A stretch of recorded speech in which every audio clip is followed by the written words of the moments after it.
வணக்கம். இன்றைய முக்கிய செய்திகள். ராஷ்டிரிய ஜனநாயக கட்சியின் தலைவர் ஜோஸ் சார்லஸ் மார்டின் அவர்களின் அறிவுறுத்தலின்படி புதுச்சேரி கிரிக்கெட் சங்கத்தின் செயலாளர் பாபு செய்தியாளர்களிடம் பேட்டியளித்தார். புதுச்சேரி கிரிக்கெட் சங்கத்தின் தலைவராக ஜோஸ் சார்லஸ் மார்டின் ஒருமனதாக தேர்ந்தெடுக்கப்பட்டார். அப்பொழுது அவர் கூறியதாவது: புதுச்சேரி கிரிக்கெட் சங்கத்தின் பொதுக்குழு கூட்டத்தில் ஒருமனதாக லட்சிய ஜனநாயக கட்சியின் தலைவர் Jose Charles Martin Puducherry cricket சங்கத்தின் தலைவராக தேர்ந்தெடுக்கப்பட்டுள்ளார் எனவும், புதுச்சேரியில் கிரிக்கெட் விளையாட்டை மீண்டும் வலுப்படுத்துவது எங்கள் முதன்மை இலக்காகும். குறிப்பாக இம்மண்ணின் இளைஞர்களுக்கு கிரிக்கெட் விளையாடும் உரிமையை சட்ட ரீதியாகவும் அமைப்பு ரீதியாகவும் உறுதி செய்வதில் எங்கள் நிர்வாகம் முழுமையாக செயல்படும். புதுச்சேரி இளைஞர்களின் திறமைகளை உலக அளவில் எடுத்து செல்லும் வகையில் தரமான பயிற்சி மையங்கள், போட்டி வாய்ப்புகள் மற்றும் உலகத்தரம் வாய்ந்த மைதானங்களை உருவாக்கும் முயற்சிகள் உடனடியாக தொடங்கப்பட்டுள்ளன. 58 ஆண்டுகால பாரம்பரியமும் பெருமையும் கொண்ட இந்த சங்கத்தை மேலும் வலுப்படுத்தி BCCI உடன் இணைந்து புதுச்சேரியில் தரமான கிரிக்கெட் வளர்ச்சியை கொண்டுவர உறுதி பூண்டுள்ளோம். இதன் மூலம் இம்மண்ணின் திறமையான இளைஞர்கள் விளையாட்டுத் துறையில் ஜொலிக்க தேவையான அனைத்து முன்னேற்பாடுகளும் இந்நிமிடம் முதல் தொடங்கப்பட்டுள்ளன. நாம் ஒற்றுமையுடன் செயல்பட்டால் இழந்த உரிமைகளை மீட்டெடுத்து புதுச்சேரி கிரிக்கெட்டை புதிய வளர்ச்சிக்கு கொண்டு செல்ல முடியும் என்ற உறுதியும் நம்பிக்கையும் எங்களிடம் உள்ளது. இதன் முதல் கட்டமாக புதுச்சேரி பிரீமியர் லீக் மற்றும் லீக் போட்டிகள் விரைவில் தொடங்கப்பட உள்ளன. இந்த போட்டிகள் உள்ளூர் திறமையாளர்களுக்கு தங்கள் திறமையை வெளிப்படுத்தும் மிகப்பெரிய மேடையாக அமையும் என்றார். இந்த சந்திப்பில் பொருளாளர் துரைசாமி, துணைத் தலைவர் கலியமூர்த்தி, இணை செயலாளர் மைக்கேல் மற்றும் கட்டுப்பாட்டு மேற்பார்வையாளர் அரவிந்த் ஆகியோர் உடன் இருந்தனர். புதுச்சேரி கிரிக்கெட் சங்க தலைவராக நியமித்ததற்கு நன்றி. கிரிக்கெட்டை மீண்டும் வலுப்படுத்துவேன் என லட்சிய ஜனநாயக கட்சியின் தலைவர் ஜோஸ் சார்லஸ் மார்டின் பேட்டியளித்துள்ளார். இதுகுறித்து அவர் தெரிவித்ததாவது: புதுச்சேரி கிரிக்கெட் சங்கத்தின் தலைவராக தன்னை நியமித்ததற்கு அனைவருக்கும் நன்றி தெரிவித்துக் கொண்டவர், புதுச்சேரியில் கிரிக்கெட் விளையாட்டை மீண்டும் வலுப்படுத்துவது தனது முதன்மையான இலக்கு என தெரிவித்தார். மேலும் உள்ளூர் இளைஞர்களுக்கு கிரிக்கெட் விளையாடும் உரிமை சட்ட மற்றும் அமைப்பு ரீதியாக உறுதி செய்யப்படும் என்றும் கூறினார். கடந்த 58 ஆண்டுகளாக பாரம்பரிய பெருமை பெற்றுள்ள சங்கத்தை மேலும் வலுப்படுத்த உறுதியாக செயல்படுவேன் எனவும் தெரிவித்தார். இதுகுறித்து அவர் அளித்த பேட்டியில், BCCI உடன் இணைந்து தரமான கிரிக்கெட் வளர்ச்சிக்கான சிறப்பு திட்டங்கள் வகுக்கப்பட்டுள்ளன என்றும் கூறினார். மேலும் புதுச்சேரி பிரீமியம் லீக் போட்டிகளை விரைவில் மெருகூட்டி நடத்த திட்டமிட்டுள்ளோம் என்றார்.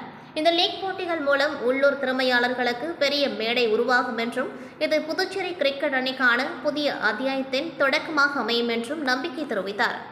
அனைவருக்கும் வணக்கம். நான் புதுச்சேரியுடைய கிரிக்கெட் சங்க தலைவராக என்னை நியமிச்சிருக்காங்க. அதுக்கு மிகப்பெரிய நன்றியை தெரிவித்துக் கொள்கின்றேன். புதுச்சேரியில் கிரிக்கெட்டை மீண்டும் வலுப்படுத்துவது என் முதன்மையான இலக்கு. உள்ளூர் இளைஞர்களுக்கு கிரிக்கெட் விளையாடும் உரிமை சட்ட அமைப்பு ரீதியாக உறுதி செய்யப்படும். 58 ஆண்டுகால பாரம்பரிய சங்கத்தை மேலும் வலுப்படுத்த உறுதி செய்வேன். BCCI உடன் இணைந்து தரமான கிரிக்கெட் வளர்ச்சிக்கு திட்டம் வகுத்துள்ளோம். புதுச்சேரி பிரீமியர் லீக் PPL விரைவில் மெருகூட்டி நடத்துவோம். லீக் போட்டிகள் மூலம் உள்ளூர் திறமையாளர்களுக்கு பெரிய மேடை கிடைக்கும். புதுச்சேரி கிரிக்கெட் டீம் புதிய அத்தியாயத்தை தொடங்கும் முயற்சி இது. நன்றி, வணக்கம். புதுச்சேரி மணக்குள விநாயகர் பொறியியல் கல்லூரி வளாகத்தில் மினிஸ்ட்ரி ஆஃப் இன்னோவேஷன் கவுன்சில் மற்றும் அகில இந்திய தொழில்நுட்ப கல்விக்குழு இணைந்து வழங்கும் கண்டுபிடிப்பு, வடிவமைப்பு மற்றும் தொழில் முனைவோர் பயிற்சி முகாம் பதிப்பு 3 என்ற தலைப்பில் 20/4/2026 முதல் 24/4/2026 வரை நடைபெறுகின்றது.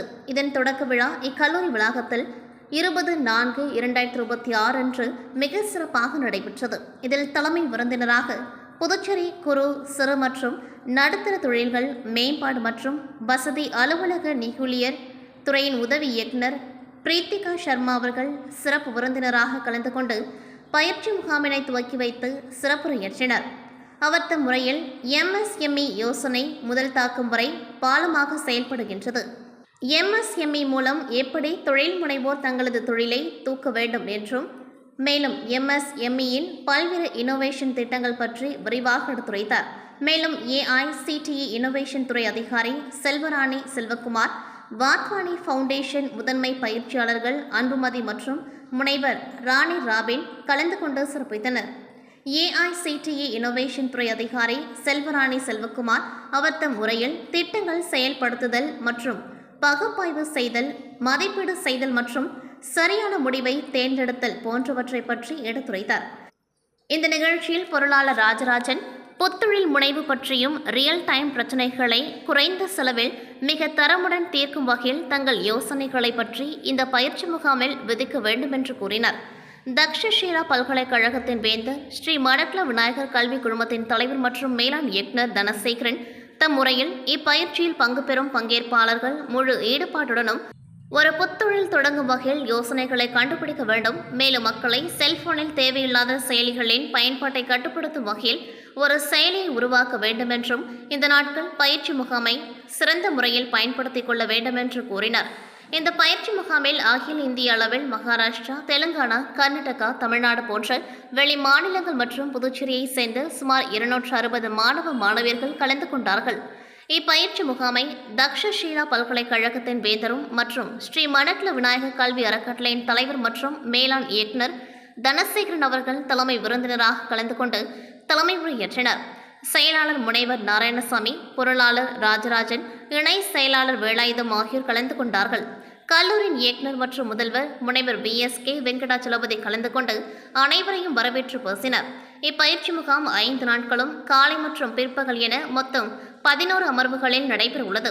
இதில் உலகளாவிய நிறுவனமான வாத்மானி ஃபவுண்டேஷன் மற்றும் மினிஸ்ட்ரி ஆஃப் இன்னோவேஷன் கவுன்சிலை சேர்ந்த நிபுணர்கள் வெவ்வேறு தொழில்நுட்ப தலைப்புகளில் வெவ்வேறு அமர்வுகளில் பயிற்சி அளிக்க உள்ளனர். மேலும் இப்பயிற்சியில் புத்தொழில் நிறுவனர்கள் தங்களுடைய அனுபவங்களை மாணவர்களுடன் பகிர்ந்து கொள்ள உள்ளனர். இந்த பயிற்சி முகாமிற்கான ஏற்பாடுகளை இக்கல்லூரியின் நிர்வாகம் செய்து வருகின்றது. இப்பயிற்சி முகாமில் தேர்வு கட்டுப்பாட்டாளர், அனைத்து துறை டீன்கள், துறை தலைவர்கள் மற்றும் பேராசிரியர்கள் கலந்து கொண்டார்கள். இத்துவக்க முகாம் விழாவின் நிறைவாக டீன் முனைவர் அன்புமலர் நன்றி உரை வழங்கினார். திருக்கைலாய பரம்பரை மயிலம் பொம்மபுர ஆதீனம் ஸ்ரீமத் சிவஞான பாலய சுவாமிகள் வீர சைவ திருமணம் புதுச்சேரி கிளை சார்பில் சித்திரை பெருவிழா நிகழ்வு மிஷன் வீதியில் நடைபெற்றது.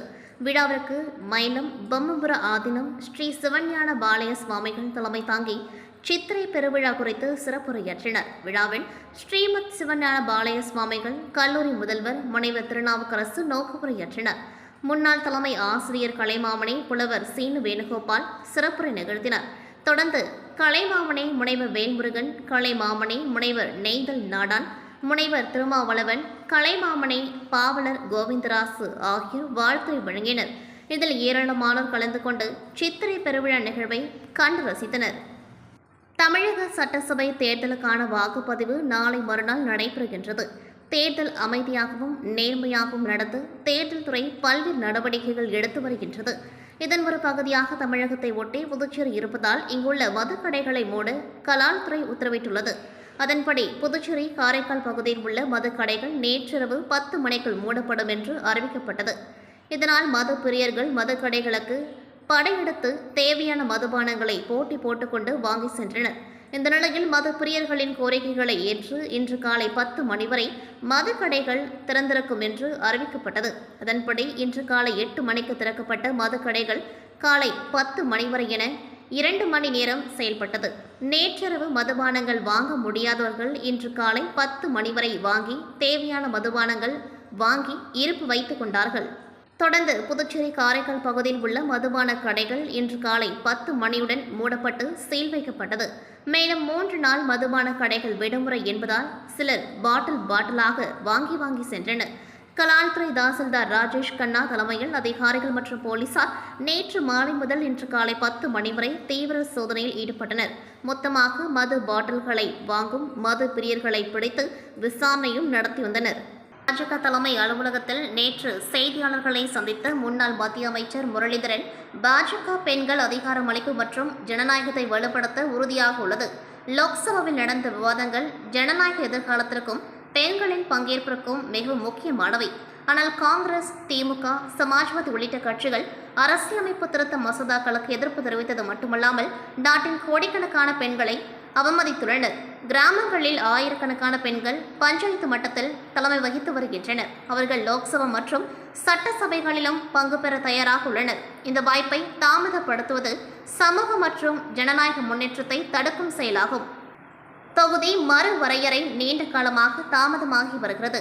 தொகுதி மறுவரையறையின் நோக்கம் இடங்களை அதிகரிப்பது மட்டுமல்ல, மக்கள் தொகைக்கேற்ப சமநிலை பிரதிநிதித்துவத்தை உருவாக்குவது. தென் இந்தியாவுக்கு பாதிப்பு ஏற்படும் என்ற கருத்து முற்றிலும் தவறானது. அனைத்து மாநிலங்களின் பிரதிநிதித்துவம் பாதுகாக்கப்படும் என்றார் பாஜக மாநில தலைவர் வே. ராமலிங்கம். அதிமுக மாநிலவை தலைவர் அன்பானந்தம், மேலும் மாநில மகளிர் அணி தலைவி தாமரை செல்வி மற்றும் மகளிர் அணி பொறுப்பாளர் ஜெயந்தி ஆகியோர் உடன் இருந்தனர். குருநானக் தேவ் குருத்வாரா சீக்கியர் கோவில் உள்ளது. இக்கோவிலில் நேற்று பஞ்சாப் மாநில புத்தாண்டை ஒட்டி நேற்று மதியம் சுவாமிக்கு சிறப்பு வழிபாடு நடைபெற்றது. இதில் சிறப்பு விருந்தினராக கவர்னர் கைலாஸ்நாதன் வழிபாட்டில் கலந்து கொண்டார். இந்நிகழ்ச்சியில் அரியங்குப்பம் கொம்யூன் ஆணையர் விநாயகமூர்த்தி, சீக்கிய மதத்தை சேர்ந்தவர்கள் உட்பட பலர் கலந்து கொண்டார்கள். அதனைத் தொடர்ந்து மதியம் பஞ்சாப் மாநில பாரம்பரிய முறைப்படி உணவு வழங்கப்பட்டது.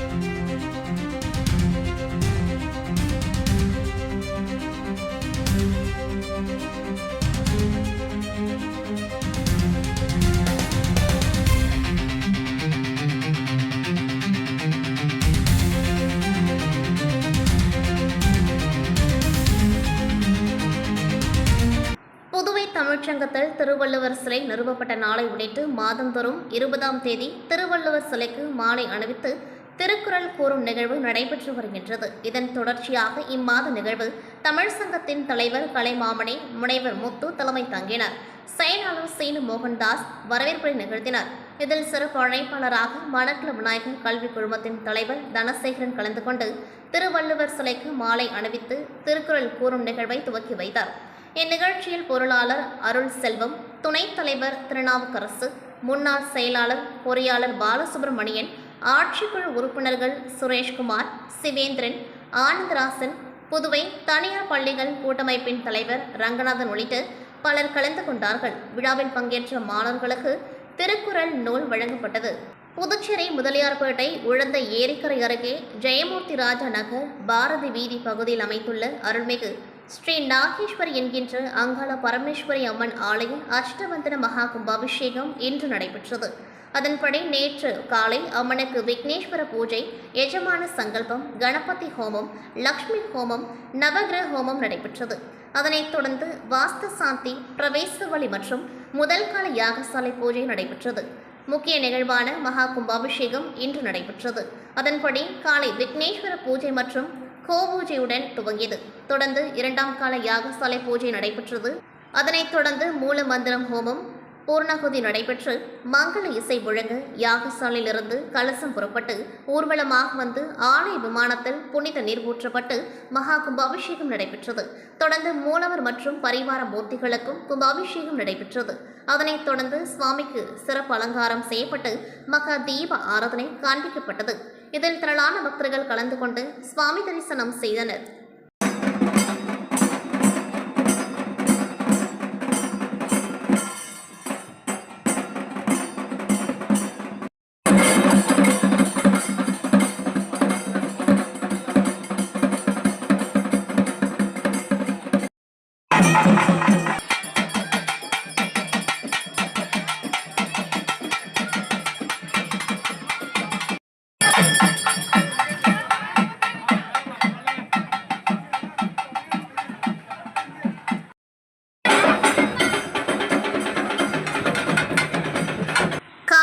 நகர் தொகுதிக்குட்பட்ட கவிக்குயில் நகர் அருகில் உள்ள சுந்தரமூர்த்தி நகர், முத்தரங்க செட்டி நகர் பகுதியில் அமைந்துள்ள அருள்மிகு ஸ்ரீ புத்து கருமாரியம்மன் ஆலயத்தில் மகா கும்பாபிஷேக விழா சிறப்பாக நடைபெற்றது.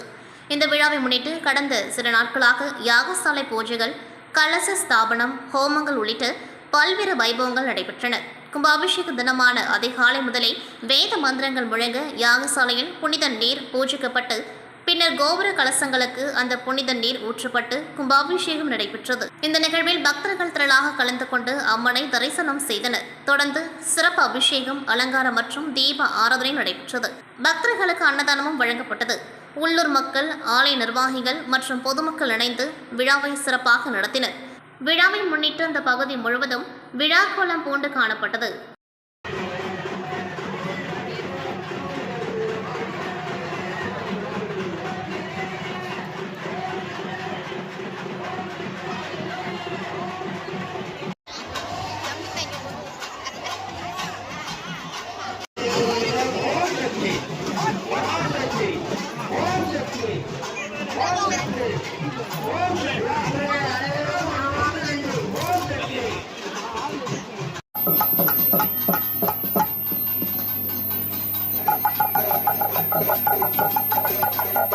மைக் பேசுற இடத்துல நன்கொடை அளிக்கலாம். இத்துடன் செய்திகள் நிறைவடைகின்றது. நன்றி, வணக்கம்.